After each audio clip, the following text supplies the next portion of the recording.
Você vai ver, Fernandinha, eu não dou palestra espírita, eu sou espírita, estudo muito, né? Mas eu não tenho capacidade para falar sobre Jesus, é uma responsabilidade muito grande.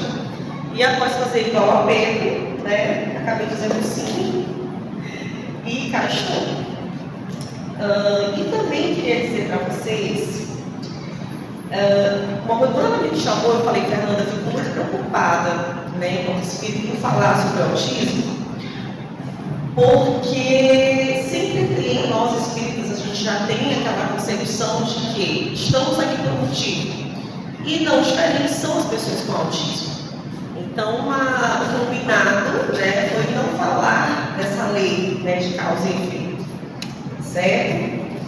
Para começar, eu queria dizer para vocês o seguinte,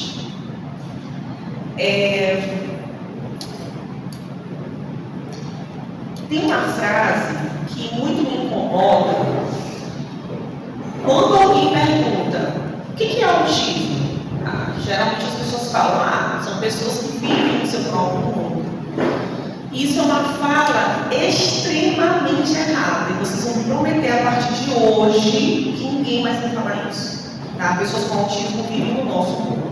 E nós estamos com eles, em torno deles. Se duvidar, tem pessoas que têm autismo nem sabem que tem. Tá? Então, hoje a gente vai falar sim sobre Jesus, mas a gente vai falar um pouquinho, de uma maneira não técnica, sobre neurociência.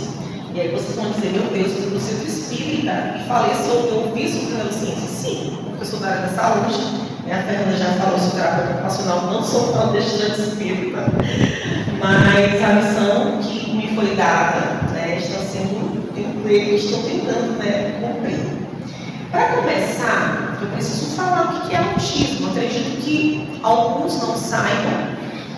E como eu não sabia o campo que eu estava entrando, achei que bem fazer de uma maneira muito simples, tá? E assim, eu acho que você já deve ter ouvido falar, por exemplo, alguns termos como transtorno global do desenvolvimento, síndrome de Asperger, né? E tudo isso mudou.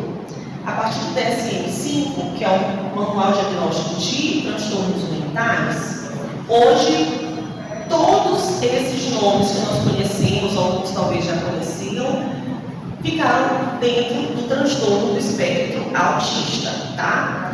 E aí, se eu me perguntar para vocês o que é transtorno, né? Transtorno é tudo aquilo que incomoda, que traz prejuízos, que traz problemas, que atrapalha a vida da gente, né? Neurodesenvolvimento, né? Neuro vem do neurológico, tudo aquilo que está em torno do nosso cérebro, né? Então, o neurodesenvolvimento, o que seria? Um domínio progressivo de habilidades motoras, cognitivas, psicossociais, né? Das iniciais às mais refinadas. E ela se inicia desde que a criança está no ventre da mãe, certo? E isso vai estar impactando outros fatores biológicos, genéticos. E por que o nome espectro está junto do transtorno, né? Transtorno do espectro autista? Porque há uma diversidade de características, assim como cada um de nós aqui tem sua personalidade, né? Seu jeito de pensar, de agir, de ser, a pessoa com autismo também, né? Então, existe muito um mito de que a pessoa com autismo não sente, a pessoa com autismo não percebe as coisas ao seu redor, percebe até demais. Há uns anos atrás, eu atendi uma criança que ela já chegou com 6, 7 anos, né? Uma que não era alfabetizada, ela já estava no nível, consideramos, né, de nível 3 de suporte, a criança não falava em absoluto. E comecei a atendê-la, lembrando que com 6 anos de idade já vinha passando por vários terapeutas ocupacionais. E, de fato, ela não pronunciava absolutamente nada. E uma forma que eu tenho muitas vezes de acolher o paciente através da música. E assim eu consegui fazer com que ele ficasse um pouco mais comigo, interagisse mais. E uma vez eu estava cantando aquela musiquinha, cabeça, ombro, joelho e pé. E fazia os movimentos em mim e tocava nele com materiais que vibram para poder dar mais percepção para a criança. E aí no final, quando eu falei para ele que nós íamos fazer a última vez, sempre explicando as etapas da atividade, ele começou a falar assim, estava na hora de sair já, né? E ele começou a falar, Sans. E eu logo entendi. Era uma criança que estudava numa escola bilíngue, e eu entendi que ele estava falando socks, que é meia, em inglês. Minha mãe disse que ele não falava. A partir disso, eu percebi, através de alguns testes que eu fui fazendo com ele, que ele não só falava inglês, mas ele lia também português. Né? Ele já sabia, né? Ele já estava alfabetizado, só que ele não colocava para fora. Né? E por que ele não fazia isso? A gente vai entender, eu espero, que se pelo menos uma pessoa daqui sair com uma percepção diferente, eu já vou ficar um pouco feliz. E aí você sair com essa percepção um pouquinho diferente, vai poder semear em outros corações, em outras cabecinhas. E nós somos responsáveis sim. Mesmo que você não tenha nenhuma pessoa com autismo na família, ou na comunidade que você vive, você também é responsável. Tá? Então, como eu dizia, né, de acordo com o DSM, mudou um pouco a nomenclatura. Né? Então, a gente hoje tem o autismo em 3 níveis, níveis 1, 2 e 3, nível 1 suporte, 2 suporte 3. O 1 é considerado leve. E é muito engraçado que chega muito no consultório assim, tia Bruna, olha, meu filho ele tem autismo, mas é leve. É leve, é muito fraquinho, nem dá para perceber. Há muito ainda esse estigmatismo, né, do medo. E o autismo, ele se torna uma síndrome muito mais complicada. Aparentemente não é, mas acaba assim, porque você olha para a criança e você não percebe nada. Né? Não há características sindrômicas, por exemplo, como a síndrome de Down. Né? Então isso traz muito mais confusão para as pessoas. Infelizmente, como eu lido muito com família, eu vejo todo tipo de coisa que vocês podem imaginar. E eu já vi muito, por exemplo, infelizmente homens, aí eu vou ter que puxar a orelha de vocês, geralmente são os pais. Isso é frescura, isso não é nada, isso é bobagem. Né? Meu filho não tem nada, olha a cara dele, ele é limpo, e não tem nada. Né? Então, essa questão do espectro se torna muito mais difícil. E quando é o nível 1, eu costumo dizer que pode ser até pior. Tá? Eu tenho uma amiga que ela tem autismo, ela tem idade, né? Ela é do Rio. A gente se conheceu num grupo de perfumaria, né? Eu gosto muito de perfumes, e a gente trocou muito ideia sobre fragrâncias, essências. E um certo dia no grupo ela veio falar comigo não, colocou no grupo perguntando se alguém tinha conhecimento sobre leis da pessoa com autismo. E eu trabalhei uma época na Secretaria da Assistência Social, então eu trabalhei na área da terapia ocupacional social. Sei algumas coisinhas. Falei para ela no privado, oi fulana, olha, eu estou aqui no Maranhão, mas o que eu posso te ajudar? E aí ela foi me contar uma história que é bem longa, e eu já falo muito, eu tenho pouco tempo para falar muita coisa, mas ela veio dizer que ela está começando a se entender hoje, porque desde criança ela sofria muito, ela não aceitava água tocar na pele dela, ela ficava extremamente irritada.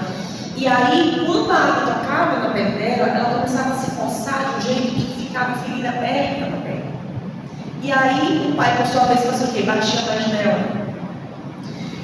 E ela tendo total consciência de tudo aquilo que ela vivia. Imagina o sofrimento dela. E ela entendeu o suporte 1. Então, a pessoa que tem o nível de suporte 1, eu sempre falo, não quer dizer que seja mais fácil, pode ser até mais difícil. Porque uma pessoa que vai crescer, se não tiver um bom amparo familiar e terapêutico, isso pode reverberar de uma maneira muito negativa na vida dela. Porque ela vai se sentir diferente, a autoestima vai lá para baixo. E a partir disso nós nos tornamos amigas. Eu estou combinando de ir no Rio, para nunca ver o Rio de Janeiro, estou combinando de ir para poder conhecê-la. E eu fico muito feliz e satisfeita em poder fazer amizades assim. E fazer ela entender que, apesar de ela apresentar algumas questões sensoriais, todos nós apresentamos. E aí vocês daqui a pouquinho vão entender o que eu estou dizendo. Tá? O nível de suporte 2, né, ele é moderado, não tem uma comunicação fluida. A criança pode apresentar, né, aquelas estereotipias, o flare, andar de ponta de pé, enfim. E aí, como é que seria essa comunicação não fluida? É mais ou menos assim, uma criança que ela chega e fala, quando ela quer alguma coisa, ela não fala, tia Luna, eu quero um lápis de cor. Ela fala, tia, lápis cor. É o que ela consegue dizer, mas ela consegue se comunicar. E aí a gente vai se adaptando dentro do que ela consegue trazer para a gente. E aí, né, nós temos também o nível 3, que é não verbal, pode apresentar disfunção cognitiva. O autismo ele pode estar linkado com outras comorbidades. Então, a pessoa pode ter autismo, ter o TDAH, pode ter uma deficiência intelectual, pode ter síndrome de Down e ter autismo, tá? Então, a pessoa do nível 3 geralmente tem uma disfunçãozinha cognitiva, uma disfunçãozinha intelectual, tá? E ela vai apresentar uma dependência muito maior das atividades de vida diária. Então, pode ser que, por exemplo, tem uma... Gente, você está contando casos aqui, porque eu trabalho na área há 15 anos. E eu sempre trabalhei com crianças com autismo, tá? E aí eu tenho uma menininha, ela é gêmea, né? As duas crianças fazem terapia comigo. Uma está no nível suporte 1 e a outra no 3, que é essa. Eu fui conseguir, junto com a família, né? Eu não, todos nós, a gente conseguiu desfraudá-la tem 2 anos, né? Ela fez 9 anos. Agora, mas ela ainda precisa de uma ajuda para ir ao banheiro. A nossa próxima etapa, inclusive, está sendo essa autonomia.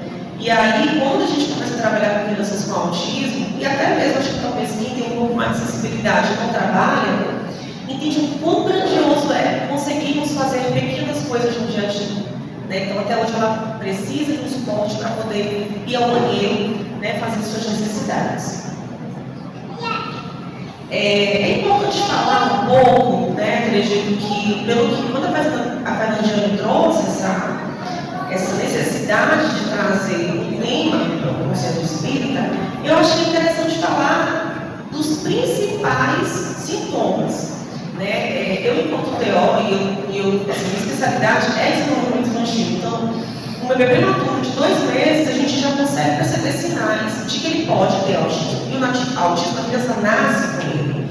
Não tem essa história de, deixou de ser autista, ou então não é e ficou. Não existe isso. O que existe tem um autismo que ele é degenerativo. A criança fala até um ano, 2, de repente para. É o que acontece. Tá? Mas ela já nasce com aquilo. Luna, e quais são as causas do autismo? Talvez vocês estejam já se perguntando aí. Eu não posso dizer para vocês que isso é uma coisa só. Tem muitos estudos, inclusive quando eu comecei a certificação internacional em integração sensorial em 2015, uma das terapeutas ocupacionais que desenvolveu, né, alguns testes que eu utilizo hoje no consultório e trabalha muito com pesquisa, ela fala que um fator muito intenso para uma etiologia, né, para trazer possível causa, são fatores orgânicos e ambientais. E, claro, predisposição genética, mas ainda não há fechamento, por conta disso ou daquilo, tá?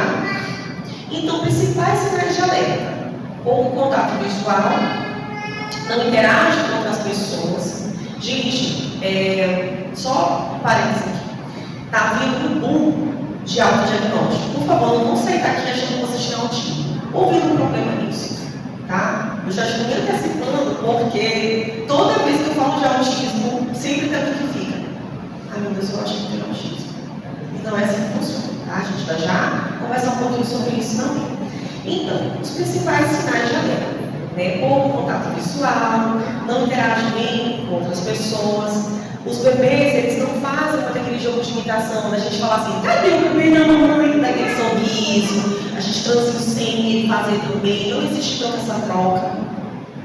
Não atende quando chamado pelo nome, né? Dificuldade em atenção compartilhada e atraso na fala. Existe também muitos diagnósticos mal feitos, tá? O diagnóstico de autismo ele não pode ser feito só pelo médico. Felizmente, posso dizer que ainda passa de formiguinha. Hoje no consultório eu recebo muitos pais que nem foram no médico, vão direto para mim, vão direto para o fono, porque a gente tem baterias de testes que vão nos trazer informações muito precisas, tá? Em respeito do diagnóstico, em respeito de provável diagnóstico, enfim. E aí, nem sempre atraso de fala vai ser o autismo. Pode ser uma apraxia, pode ser uma disartria, pode ser outro problema de linguagem e realmente o fono precisa avaliar. É sempre importante ter uma equipe. né, de pelo menos um psiquiatra infantil, né, um terapeuta ocupacional, um fono, um psicólogo, para poder auxiliar essa família quando a criança apresenta esses sintomas. E aí eu pergunto a vocês, o motivo, né, do autismo apresentar alguns comportamentos que às vezes a gente olha e fala assim, que bizarro, que coisa estranha, aquela criança andando na ponta dos pés, fazendo flare, fazendo um movimento estranho, né? O nosso olhar geralmente vai para o julgamento. Ai, que coisa esquisita, que coisa estranha. Por que tem criança que está mordendo uma coisa de plástico? Por que isso está acontecendo? Por que ela está gritando, se jogando no chão? Né? Então, para que a gente possa entender um pouquinho isso, eu trouxe para vocês que é justamente a área científica da história. Né? Hoje todo mundo vai sair daqui falando, olha, eu tive uma pequena explicação sobre a neurociência, né, envolvendo os sistemas sensoriais. Então, assim, eu acredito que vocês conheçam pelo menos 5 desses sistemas que nós temos aqui. Né? Que é a visão, a audição, o olfato, o paladar, o sistema gustativo, tá? Mas nós temos 3 sistemas sensoriais, eu garanto a vocês, todo mundo aqui, todo mundo sem exceção, todo mundo tem todos esses, tá? São 8 sistemas ao todo, nós não temos só 5. Todo mundo sabia disso? Todo mundo sabia? Você sabia? Quem não sabia que nós temos 8 sistemas sensoriais, levanta a mão. E todo mundo está usando, ó, você está de perninha apoiada, de repente para ter uma maior atenção, você está usando o seu sistema proprioceptivo, sabia? Pois é. Então, vou falar rapidamente um pouquinho deles, para que a gente possa entender. E eu vou logo dar um spoiler. Geralmente, uma criança com autismo, ela tem uma dificuldade de processar as informações desses sistemas. E é por isso que às vezes ela fica muito agitada ou muito letárgica nos seus movimentos. É por isso que às vezes ela não consegue expressar o que ela quer. Porque se o sistema sensorial nosso não estiver funcionando bem, os outros também não vão funcionar. Vou dar um exemplo para vocês. Eu uso óculos, sou míope. Por eu estar usando óculos, eu consigo ter um apoio maior para poder ler melhor. Se eu tirar meu óculos, eu não vou conseguir, obviamente, enxergar direito. Mas vocês já ouviram pessoas que são bem míopes, mais do que eu até dizer assim, sem meu óculos eu não sou nada, sem meu óculos eu não escuto direito, sem meu óculos eu não consigo prestar atenção.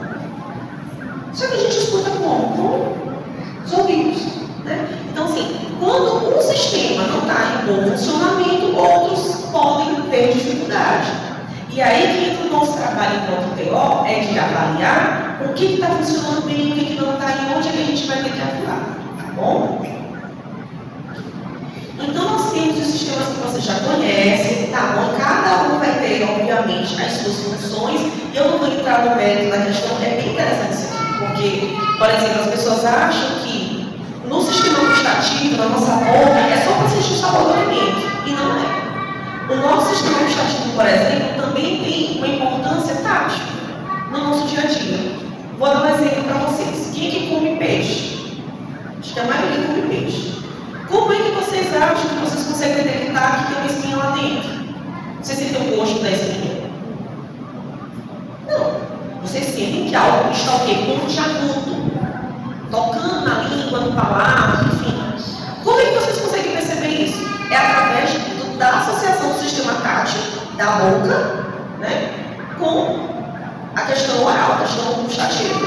Entende? Então, assim, é riquíssimo a gente ter esse conhecimento mesmo no nosso dia a dia, porque faz a gente ter maior percepção de nós mesmos e, consequentemente, ter maior percepção em relação ao outro e menos crítica. Porque, infelizmente, todo mundo aqui, eu me incluo, já torceu o nariz, já fez cara feia com uma criança, por exemplo, fazendo birra, mas você não sabe ser birra. De repente, aquela criança ali está com um processo de sofrimento enorme. E a mãe também junto, e o pai também junto. E a gente está dando com aquela torta mexida, assim, na cara.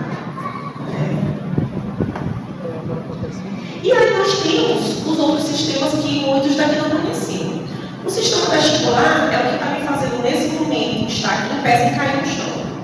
Mantendo uma determinada posição, mantendo uma postura muito boa, né? Mas estou aqui com uma boa postura suave para falar. consigo me movimentar sem cair, sem desorganizar. É através desse sistema que a gente consegue andar de bicicleta. O meu sistema vascular não é muito bom, porque se eu andar de bicicleta eu acho que vou morrer, vou desencarnar ou vou matar alguém. Eu tenho muita descompensação no meu sistema vascular, né? Eu tenho medo, vou com medo, né? Nós temos um sistema proprioceptivo, que é o sistema onde nós percebemos, por exemplo, a diferença de eu pegar uma copa descartável e segurar esse microfone. Eu sei que o microfone vai ser um pouco mais pesado. Como é que eu vou receber essa informação? Através dos meus músculos e meus tendões.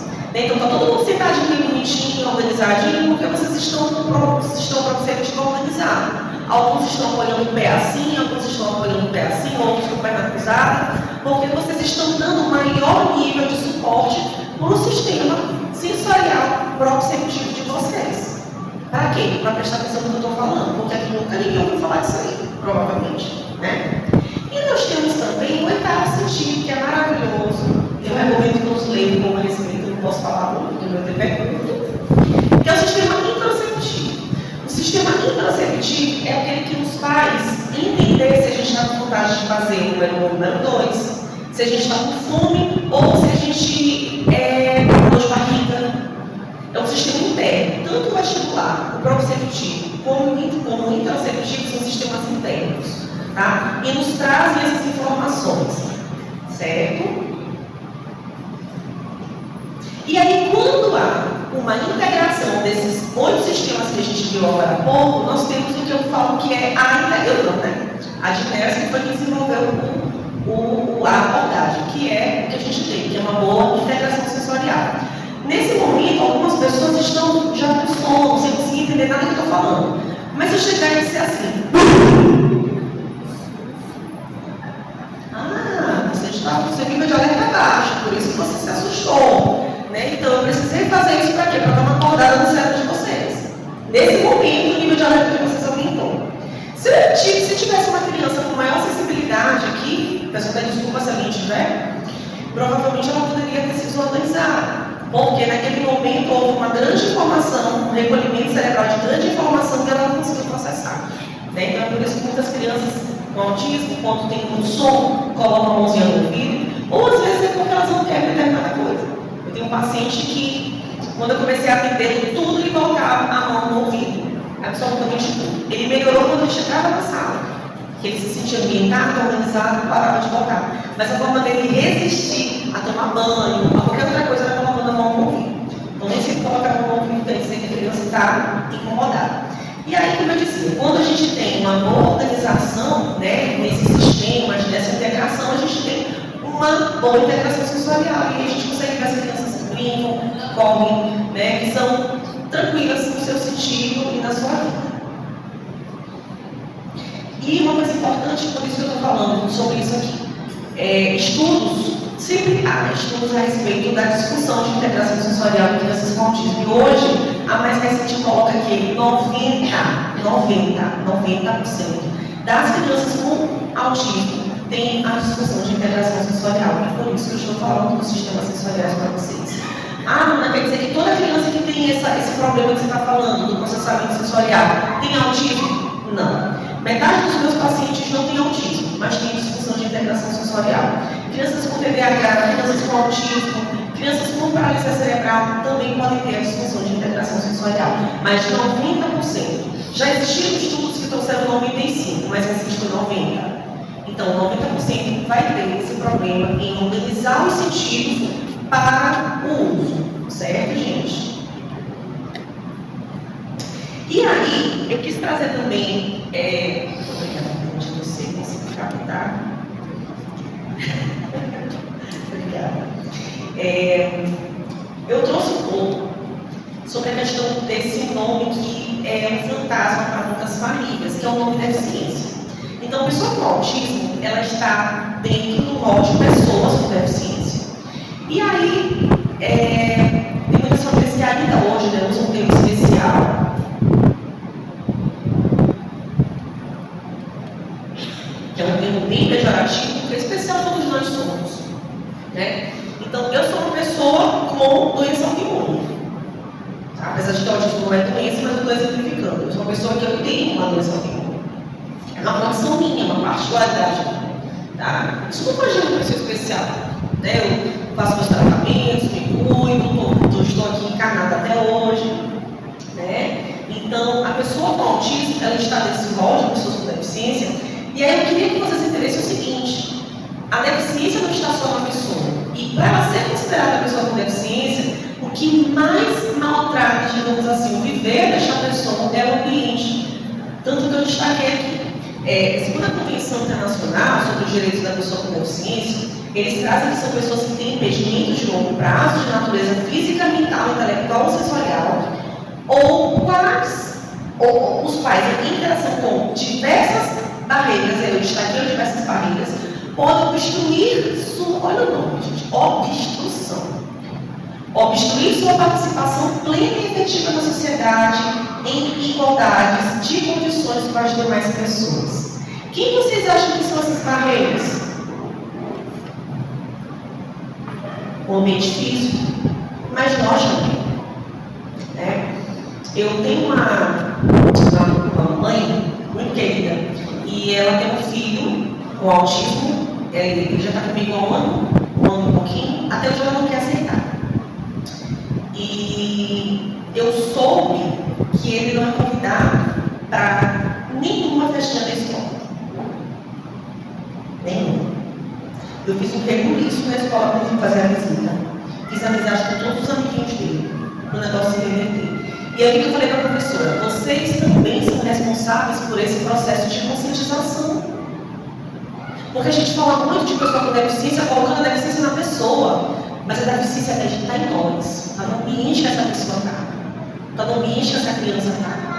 Ela quer participar, e hoje, graças a Deus, a última visita escolar que eu fiz, ele estava interagindo com outra criança, brincando, correndo, como eu fico brincando, virando bicho em sala de aula, que é isso que eu gosto de ver. Criança tem que brincar, tem que fazer isso mesmo. Né? E eu fiquei muito feliz em ver isso. Mas muitas pessoas precisam ser alertadas para uma coisa que não é necessária para ser natural. Tá? Então, o termo pessoa com deficiência não é o termo deficiência apenas para a pessoa, mas é para um ambiente também. Tá? E muitos de nós temos essa barreira, muitos de nós temos a falta da atitude para auxiliar. E a pior barreira, e muitas das vezes é justamente essa, a barreira atitudinal.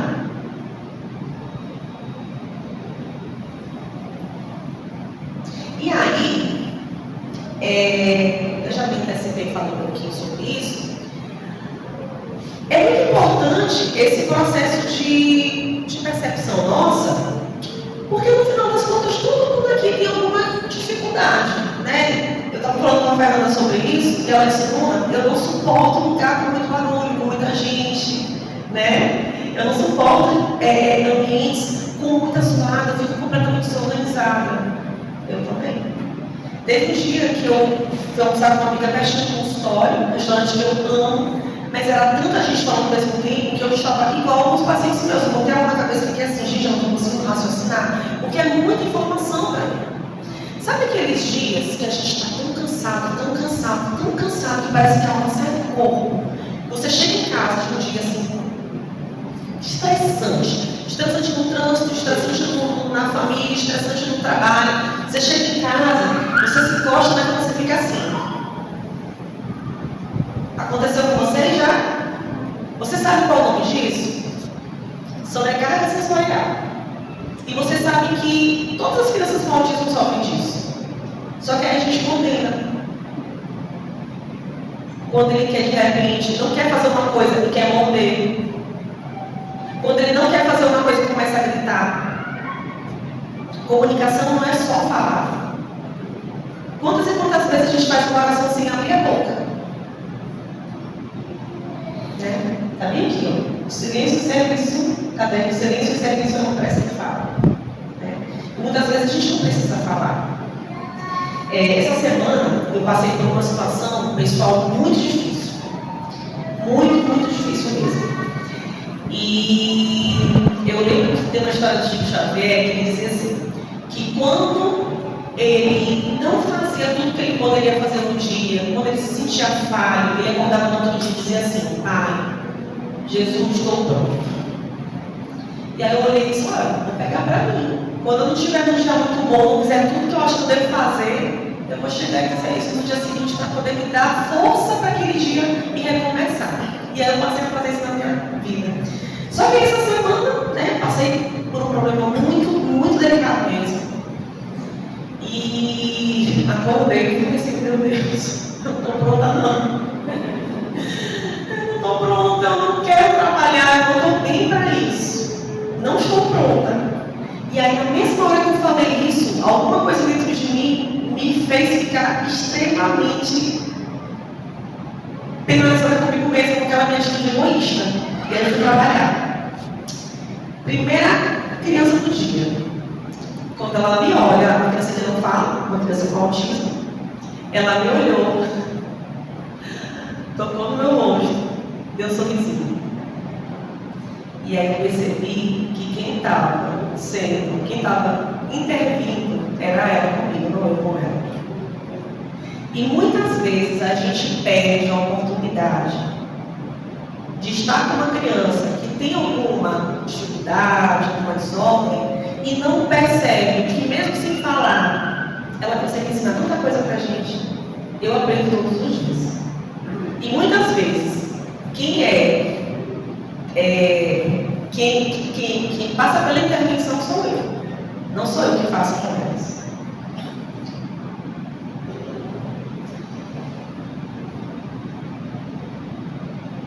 Aí, antes de entrar para a parte da doutrina também, né?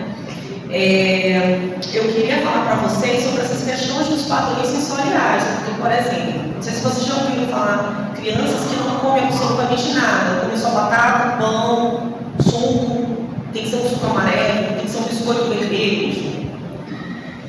Todo mundo aqui tem seus gostos. Quem é que nunca catou a cebola da pizza? Ou o beijinho no prato? Aí, às vezes a gente fala assim, mas ele faz isso porque ele tem autismo. Mas ele fica assim. Gente, todo mundo aqui, por exemplo, eu já vi gente fazendo aqui agora, isso aqui. Ou está achando a palestra chata, ou está cansado, ou está fazendo isso para aumentar o nível de alerta. Que é a mesma coisa que a gente faz, por exemplo, quando está estudando e vai tomar um cafezinho, para dar uma despertada, lava o rosto. É uma autorregulação, né? Todo mundo aqui precisa dessas autorregulações o tempo todo, e uma criança com autismo também. No final das contas, ninguém aqui, nenhum de nós é tão diferente delas. Porque todo mundo tem a sua frescurinha com o alimento, todo mundo tem as suas vontades, né? E aí, quem nunca, ontem mesmo, eu passei por uma situação que anteontem, eu tinha que comprar comida para os meus filhos, peludos, né? Os meus 3 gatos. E aí, eu estava no processo de muito estresse por conta dos problemas que eu falei para vocês que eu estava passando, e eu fiz uma loucura na minha conta e eu não conseguia pagar, estava bloqueado, eu não lembro direito o que era, eu tinha que ir no caixa eletrônico. E aí eu tendo que organizar tudo na minha cabeça, e a atendente falando, ela tem uma voz que, não vou lembrar a voz dela, não é ruim, eu que capito de uma maneira ruim. E ela começou a falar muita coisa, eu abaixei a cabeça, Senhor, eu não consegui processar nada do que está acontecendo aqui. Eu falo, moça, me dá um minutinho. Fui para o carro, sentei e respirei. O que eu tenho que fazer? Eu comecei a me dar esse suporte. O que eu tenho que fazer? E aí eu organizei meus pensamentos, planejei tudo e vamos lá de novo. Uma criança com autismo, normalmente, ela não vai conseguir fazer isso. Eu fiz proporcionei a minha autorregulação e fui ativa na minha resolução de problemas. E algumas crianças com autismo, elas não vão ter essas condições de organizar, né, de planejar e ficarem bem consigo mesmas. E é por isso que a gente precisa um do outro.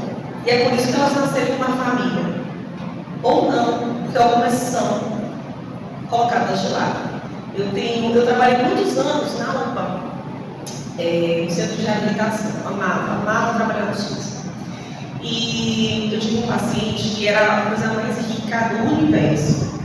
E uma vez, aqui detalhe, ele se parecia muito com a mãe, muito. A mesma coisa, ela nunca tinha conseguido ficar numa terapeuta e tudo, e enfim, gente teve que ir para o SUS, não conseguia, né, pagar as terapias. E aí, já estava com uns 3 aninhos, e a gente conversando e tudo, e eu falando, você, mas ele é muito, ele parece tanto com você. E ela me contou que ele tinha sido abandonado, ela havia adotado ele. E ela não sabia que ele tinha autismo, não tinha falado para ela. E quando ela descobriu, ela foi na instituição, porque afinal de contas poderia ter algum dossiê, alguma coisa da criança, ela queria as informações. Chegaram lá e disseram para ela, olha, ele tem autismo, realmente nós não comunicamos a senhora, mas se a senhora quiser pode devolver a criança. E ela disse que jamais faria isso, obviamente, porque era filho dela. E ela acolheu aquela criança e hoje ele está aí, maravilhoso, lindo, né? Deve ter seus, não vou dizer que vocês vão saber a idade, mas como o quanto que é rico, sabe, esse tipo de comportamento. E volto a dizer que não é porque vocês não têm uma pessoa com autismo na família que vocês também não podem fazer esse tipo de acolhimento. Como, Mona?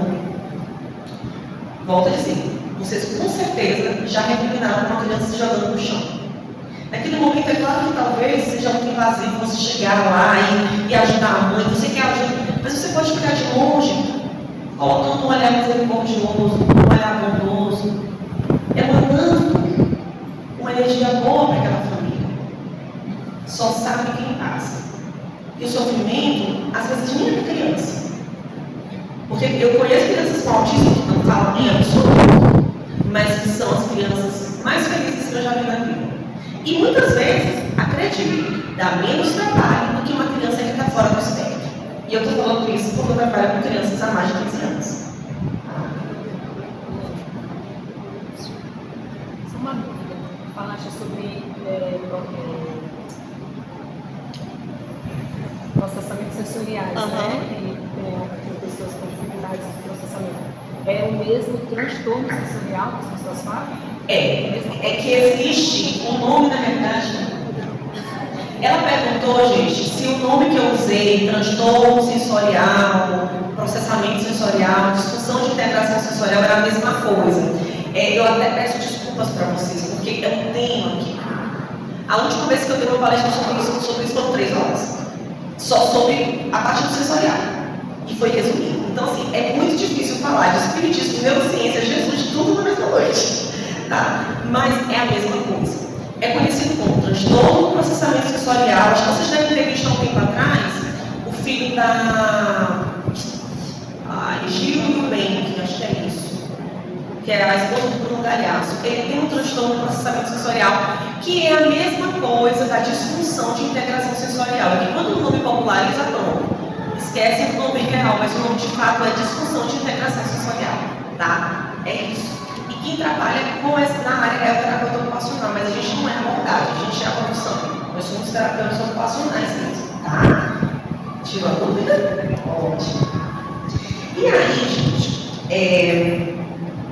eu queria trazer para vocês já um pouco de como é que Jesus, né, sob a luz da doutrina espírita, traz para nós algumas informações acerca das pessoas com autismo. E minha língua coça para falar umas coisas assim, porque a gente lê de tudo. E eu sei que existem livros espiritualistas, livros espíritas, a gente segue a FEB, né, que é a Federação Espírita Brasileira. Porém, eu vou colocar aqui para a gente entender um pouquinho, eu vou trazer a minha percepção, que não é nem minha, né, mas acho que quem tem uma criança pode explicar, você vai entender isso. Dentro de um capítulo de A Gênese, no item 37, Allan Kardec traz a respeito da imigração e imigração coletiva de espíritos de um mundo a outro. E a razão para isso acontecer é para que pudesse haver uma mistura, né, de civilizações podendo assim manter seu avanço, sendo capazes de fazer contribuições importantes para a sociedade. Eu queria até ler esse trecho, porque eu acho que é bem interessante. Obrigada. E aqui ele coloca essa transfusão que se efetua entre a população encarnada e desencarnada de um planeta, igualmente se efetua entre os mundos, quer individualmente, nas condições normais, quer por massas em circunstâncias especiais. E aí é interessantíssimo esse ponto. Esse livro aqui é de quanto, Fernandinho?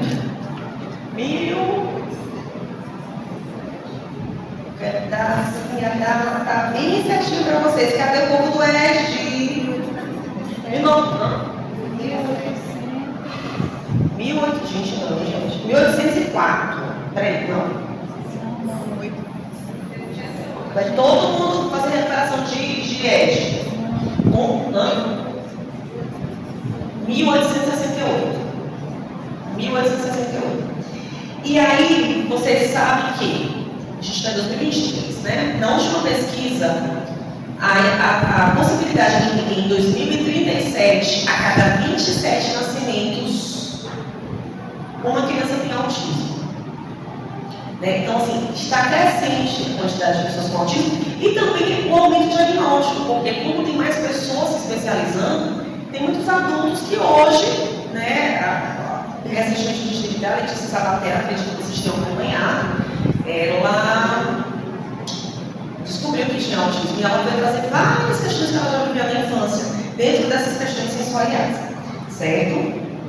Mas, continuando aqui, novas raças de espíritos vindo misturar-se às existentes constituem novas raças de homens. Ora, como os espíritos nunca mais perdem o que adquiriram, consigo trazem eles sempre a inteligência e a intuição dos conhecimentos que possuem, o que faz que imprimam o caráter que lhe é peculiar à raça corpórea que viu animar.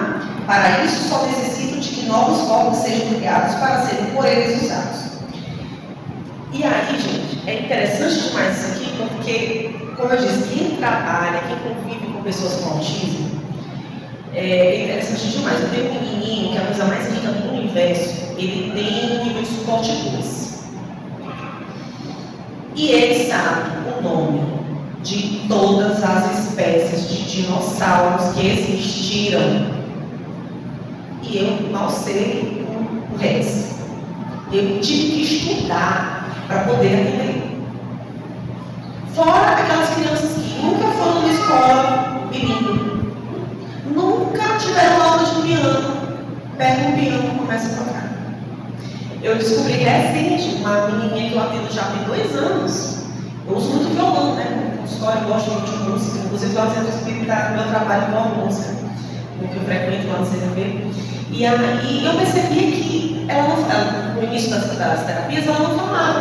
Quando ela começou a falar, foi cantando. E ela tinha uma agudinha tão fofa, gente. Aí eu falei pra mãe, bota ela na psicoterapia, ou na musicalização. E é muito fofa ela fazer o solfejo, porque ela vai na nota certinho. É muito lindo. E aí, a partir da questão da música, que ela já tinha ali dentro dela e nunca tinha colocado para fora, ela desenvolveu outras competências também. Né? Então, esse olhar que a gente tem, eu falo, não precisa você ser um profissional, você pode ser um vizinho, um amigo, não precisa ter a pessoa com autismo na família. Né? Mas é interessantíssimo como no livro A Gênese, Allan Kardec traz muitas essas informações. Né? E aí você vê que tem crianças com autismo que elas não precisam falar. E existem autores que falam isso, que são espíritos já tão avançados, tão evoluídos, que não precisam se comunicar através da fala. Né? Visto que é interessante, porque eu digo que eu tenho crianças que têm as gotinhas, as pílulas da sabedoria. Eu tenho outro menininho que ele é mega ultra agitado. Quando eu comecei a atender, eu nem precisava ir para a academia, porque eu realmente fazia muito movimento com ele todo no trabalho. E aí foi muito interessante outro dia, eu passando por uma dificuldade, e ele, olhando ela chorar, falou: mãe, calma. E ela me contou isso debulhado na cabeça. Aí eu pergunto para vocês, uma pessoa com autismo tem sentimento? Onde? E eu espero que cada um saia daqui com essa percepção. Se vocês achavam que, como eu falei lá no primeiro slide, criança com autismo era viver no seu próprio mundo, não, viver no nosso. E muitas vezes essa é muito mais evoluído que nós. E a Allan Kardec traz isso para a gente. Tá? E aí também, atrasada ainda aqui, e aí também, no Livro dos Espíritos, no item, deixa eu só apagar aqui.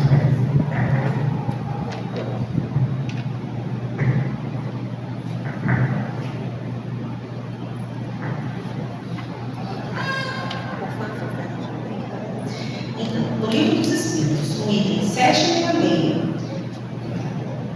ele traz novamente sobre a importância de viver em sociedade. Né?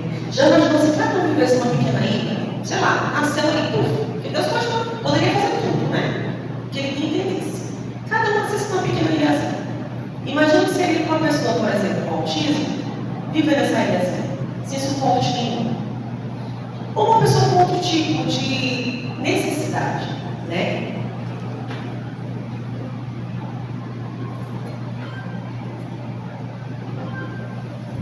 Então, nos itens 766 e 767 do Livro dos Espíritos, onde ele traz essa questão da lei de sociedade, né, ele coloca justamente isso. Ele pergunta: é contrário à lei da natureza o isolamento absoluto?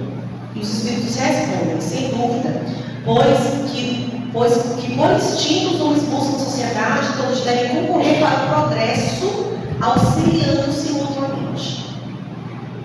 Ninguém está aqui estagnado, né? Todo mundo aqui sabe, todo mundo vem nos estudos direitinho que ser, e sabe que se a gente está aqui, a gente está no nosso melhor momento.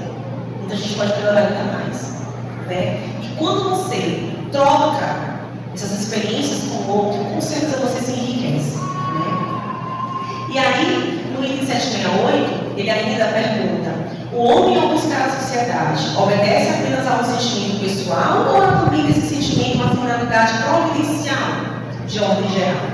E os Espíritos respondem: o homem deve progredir, mas sozinho não pode fazer, porque não possui todas as faculdades. Precisa do contato dos outros homens. No isolamento, ele se embrutece e se estiona. Essas imigrações se misturarem com diferentes civilizações, mantendo o seu avanço e sendo capazes de fazer contribuições importantes para a sociedade. E aí a gente sabe que existem muitas pessoas com autismo, né? O próprio Einstein, né? Ele era, e quantas contribuições que ele trouxe, né? Através das leis da física, né?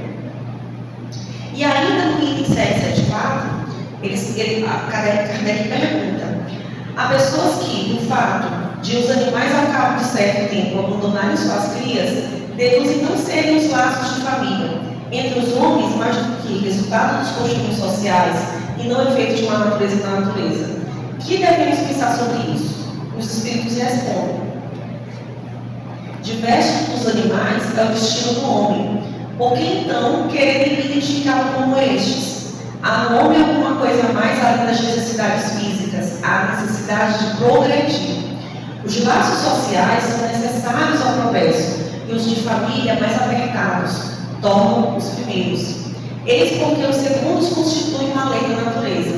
Quis Deus que, por essa forma, os homens aprendessem a amar-se como irmãos. Todo mundo que faz aqui o Evangelho, né, que já leu o Evangelho segundo o Espiritismo, sabe bem que nós não estamos diante de nossas famílias à toa. Né, que nossos filhos não, porque eu não tenho filho. Meus filhos são meus pacientes, que eu falo, cada um tem um pouquinho do meu coração. Mas a gente sabe que nós não estamos diante de nossas famílias à toa. Muitas crianças escolhem nascer nas famílias onde elas estão, para nos ensinar, né, para nos acolher. E eu, como terapeuta ocupacional que não tenho filhos, eu falo muito isso. Quem é muitas vezes acolhido sou eu. E quem aprende a cada dia com os meus pacientes sou eu. E aí,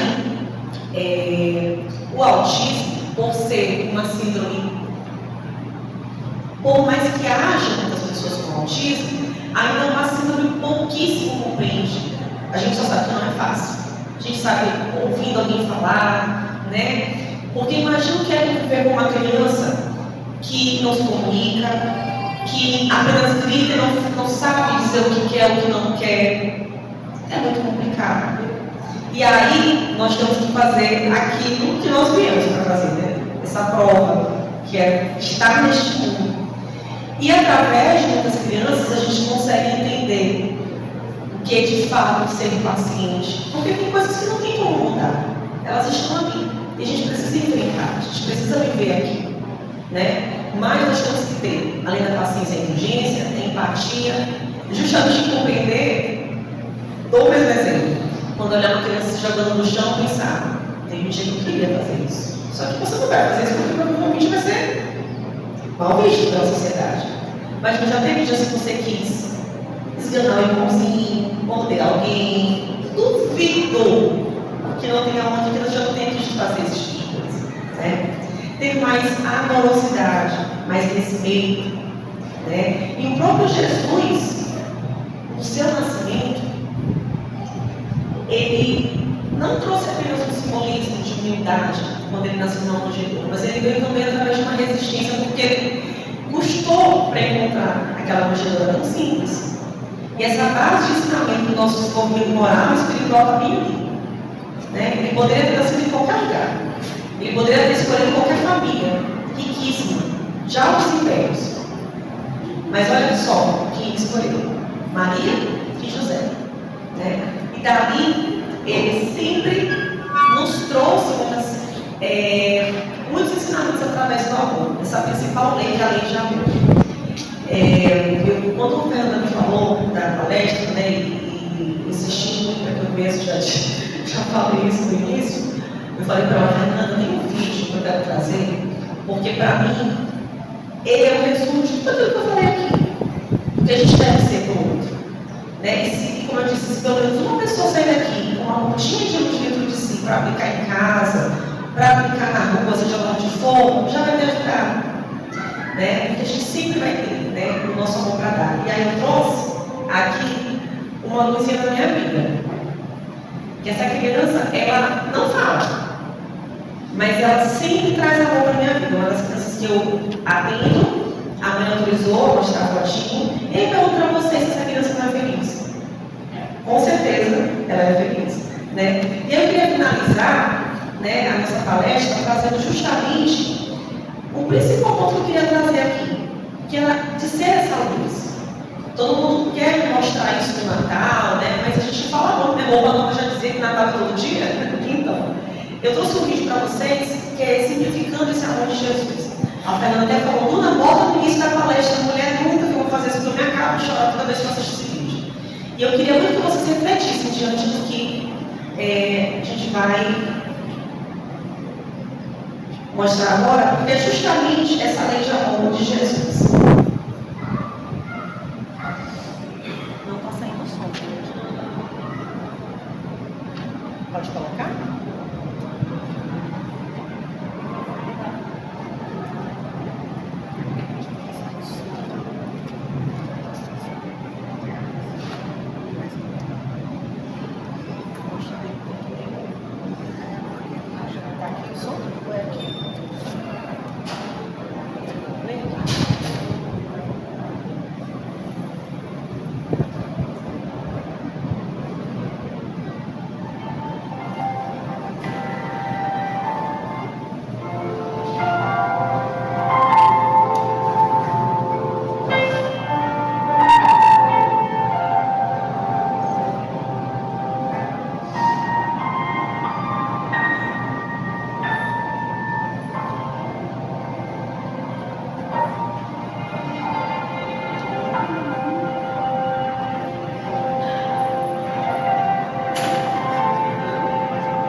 Então, meus amigos, era essa a mensagem que eu queria deixar para vocês. Né? A gente possa ser mais essa luz. Que a gente tanto quer que os outros sejam conosco.